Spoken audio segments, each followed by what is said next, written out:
Hey guys, tonight we take a slow candlelit walk through the shadowy cobblestone alleys of the 15th century, where justice didn't always mean fairness, and sometimes all it took was a whisper to get you hanged. You're wearing worn-out leather shoes, the air stinks of damp hay and boiled cabbage, and the town square ahead has a very public centerpiece, a splintered wooden gallows. A fresh noose sways slightly in the breeze, and a crowd is already gathering. For what? You don't want to ask. But spoiler alert, you probably won't survive this kind of justice system. So before you get comfortable, take a moment to like the video and subscribe, but only if you genuinely enjoy what I do here. Let me know in the comments where you're tuning in from and what time it is for you. Now, dim the lights, maybe turn on a fan for that soft background hum, and let's ease into tonight's journey together. You shuffle closer to the square. No one's smiling. In 15th century Europe, justice wasn't just brutal, it was theatrical. A performance for the public, starring the accused, the accuser, and a judge with questionable logic. And often, none of them really knew the full story. You hear a name shouted, Marjorie, the baker's wife. Her crime? Gossip. Apparently someone heard her say that old Father Adric was as crooked as his staff. That's slander against clergy. And slander in medieval law could be lumped in with heresy, depending on how much the judge liked his morning bread. Now Marjorie's kneeling in dirt, arms tied behind her, waiting to find out if she'll be flogged or hanged.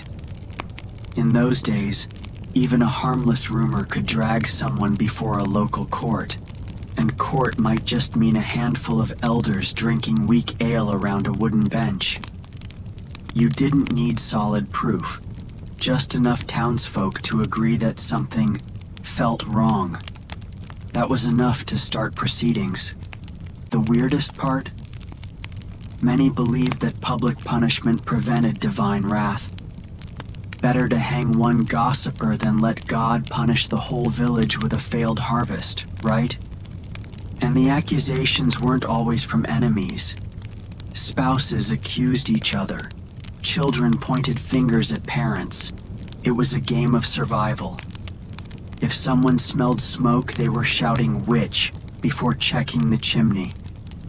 Historians still argue whether this atmosphere was more about religion or about raw, shaky power in the hands of frightened people. But one thing is clear. The system was built on fear. In the background, the town crier calls out the latest proclamations. You'd think he'd be above suspicion, but no. If he misreads a word or delivers bad news like higher grain tax, people might turn on him too. Imagine being hated for just reading the script. And all of this? Just accusation. No one's even been proven guilty yet. You sit on a wobbly bench next to a woman clutching a chicken and crying. She whispers to no one in particular, "They took my son for stealing turnips." You don't know whether he actually did it. Maybe no one does. But tomorrow morning there's another execution planned, and the rope's already measured. Justice, in this world, isn't blind. It's squinting, twitchy, and probably drunk. The sun rises late and sulks behind gray clouds, but the square fills early. You wrap your cloak tighter, though it's not just the chill. It's the noise, the murmur of bread vendors mixing with the rustle of onlookers, all waiting for today's main event, trial by ordeal. Sounds fair, right? You edge closer and see it. A battered wooden table set with iron tongs, a cracked jug of water, and a priest nervously pacing. A man named Willem, accused of theft, is being dragged forward. There is no jury, no lawyer, and absolutely no evidence beyond he looked suspicious. So today, he'll prove his innocence the medieval way, by surviving pain. He's told to plunge his hand into boiling water and retrieve a stone from the bottom of a cauldron. If the wound heals clean within 3 days, he's innocent. If it festers, guilty. That's science, apparently. You wince as the priest mutters prayers and Willem screams, hand steaming and red. The crowd leans forward, not out of sympathy but fascination. Pain has become entertainment.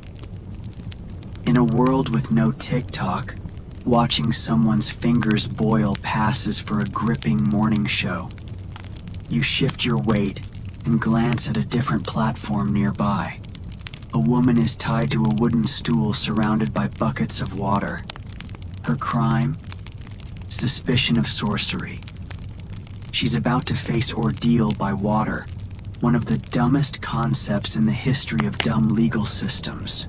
If she floats, she's a witch, because unnatural bodies reject holy water. If she sinks, she's innocent. But oops, too bad, she's drowned. Either way, the trial ends badly. But the people watching?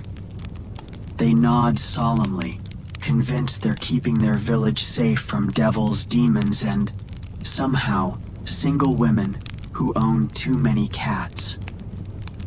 Historians still argue whether people truly believed in these tests or just pretended to, out of fear of being next.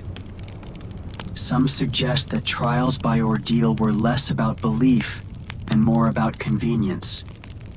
You can't question God's judgment if God's judgment is, oops, she sank. You shuffle back toward the stalls. A meat seller offers something that may or may not be lamb. You pass.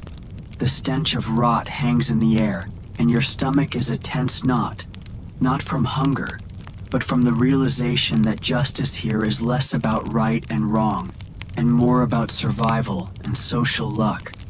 Remember Marjorie from earlier? She's sweeping mud outside the local chapel now. Turns out she was spared, but only after her husband publicly apologized and paid a hefty tithe to the church. So, it wasn't her innocence that saved her. It was her husband's purse. You wonder what happens if a man has no family, no silver coins, no name people care about. The answer? Nothing good.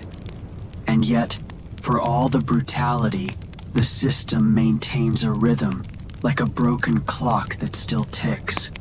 Trials go on, punishments are handed out, and the townspeople sleep easier thinking, at least it wasn't me.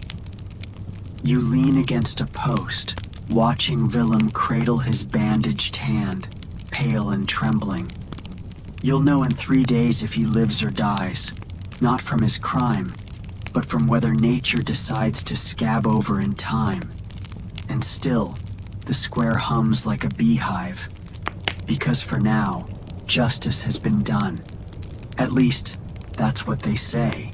You shuffle away from the square, boots sticking in mud that's probably only mostly mud, passing under banners fluttering in the wind, faded reds and yellows that once meant something but now just signal whose land you're on.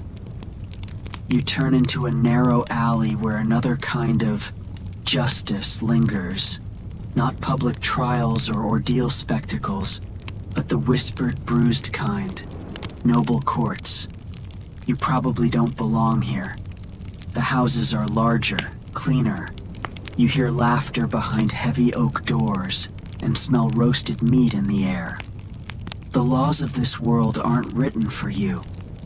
They're rewritten, bent, or ignored depending on whose boots you're bowing to. Tonight, inside the stone manor ahead, a minor baron will hear a dispute. Not a crime, no one's bleeding. Just two peasants arguing over a strip of land by a brook. But the Baron won't hear both sides fairly. He'll side with whoever brought a fatter goose last harvest. You sneak into the shadows and peek through a cracked shutter. There, on a throne-like chair, the Baron lounges, wine in hand, wearing a fur-trimmed robe he definitely didn't earn through merit. One peasant pleads, hat clutched in dirty fingers. The other stands stiffly behind him, smug with confidence because he's married to the Baron's cook's cousin. That's justice, 15th century style. Outside again, you head toward the pillory post. A young man hangs there, head and hands locked in wood, face blistered from the sun. His crime, stealing a loaf of bread. His punishment, public humiliation and possibly death if exposure, infection, or mob justice gets to him first. You lean close and spot a sign around his neck. Thief. Just one word, carved deep. Not hungry, or orphan, or desperate.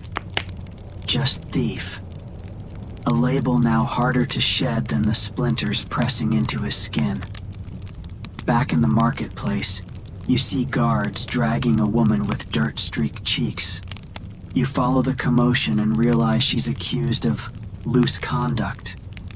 No trial today. She's to be whipped, publicly of course, because shame must be shared. You think about how vague that charge sounds. Loose conduct. It could mean talking back, wearing her dead husband's boots, laughing too loudly. Historians still argue whether these punishments were more about enforcing order or simply flexing power. Some suggest that public justice wasn't designed to stop crime. It was designed to teach fear. But fear works. You feel it, like a stone tucked under your tongue. You know better than to speak too loudly, walk too fast, or ask why the Lord's Son gets away with things you'd lose fingers for. A bell rings again, sharp and echoing. It signals curfew, not that it matters. Even in the safety of your cottage, justice might crawl under your door like cold air. A neighbor could accuse you of hoarding grain. A priest could claim you muttered during Mass. Your child might say something strange in a fever dream, and suddenly, you're a heretic. The worst part? There's no place to appeal, no higher court, just another man in velvet shrugging behind a table, asking whether you've brought him anything sweet to eat. You walk home quietly, not because you're tired, but because you know that silence is the only armor you can afford. You wake up the next morning to the sound of hooves pounding over packed earth and a knock like thunder on your door. You freeze mid-step. These knocks rarely mean anything good. Turns out it's the bailiff, again. He doesn't smile, doesn't explain, just shoves a folded parchment in your hand and points to the square. Another trial, another execution, and this time, you're summoned to watch. Not because you're involved, but because 15th century justice loves an audience. So you drag yourself out again, wine tugging at your cloak, and you take your place among the growing crowd. A platform has been raised, roughly nailed and still stained from the last time someone was judged. On it stands a man, shaking barefoot, wrapped in chains so tight they've left red grooves on his skin. His crime? Speaking ill of the crown?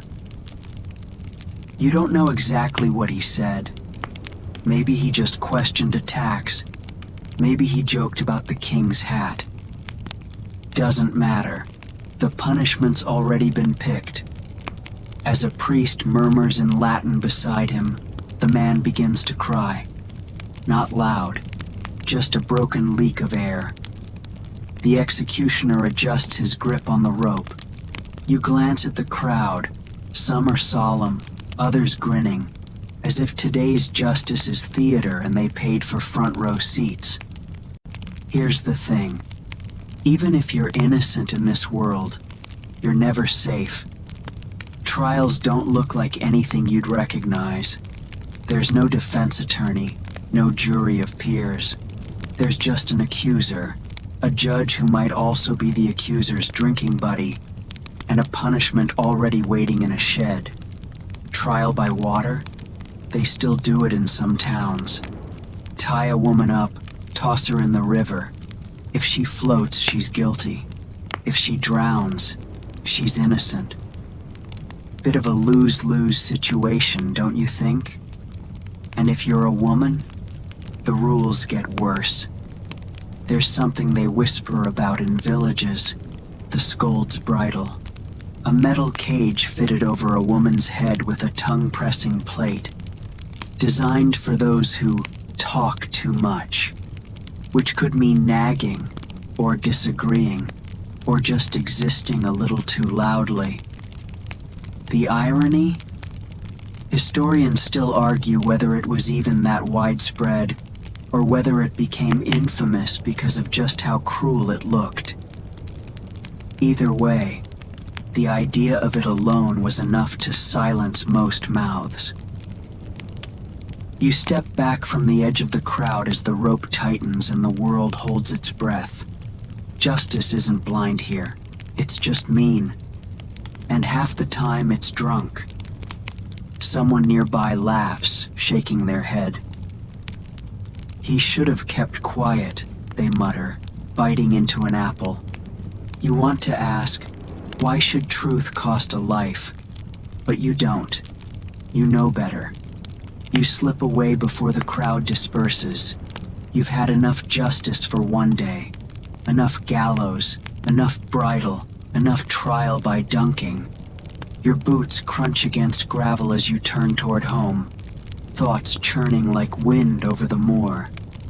Tomorrow might bring another knock, another name on parchment, another man dragged into the square.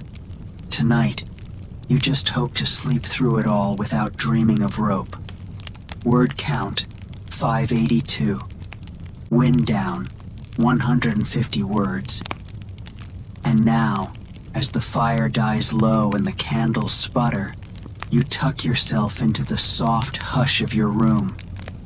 The clang of chains, the echo of crowds, the scratch of ink on a death warrant, they all begin to fade, replaced by the hush of wind through trees and the slow, steady beat of your own breath.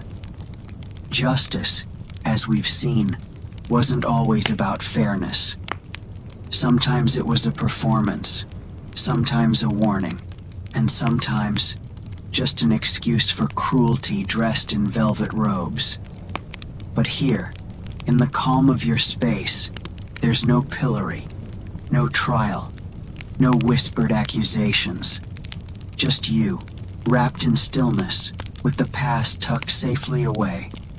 Behind you now. Let your mind soften. Let your muscles ease. You made it through the 15th century and lived to tell the tale.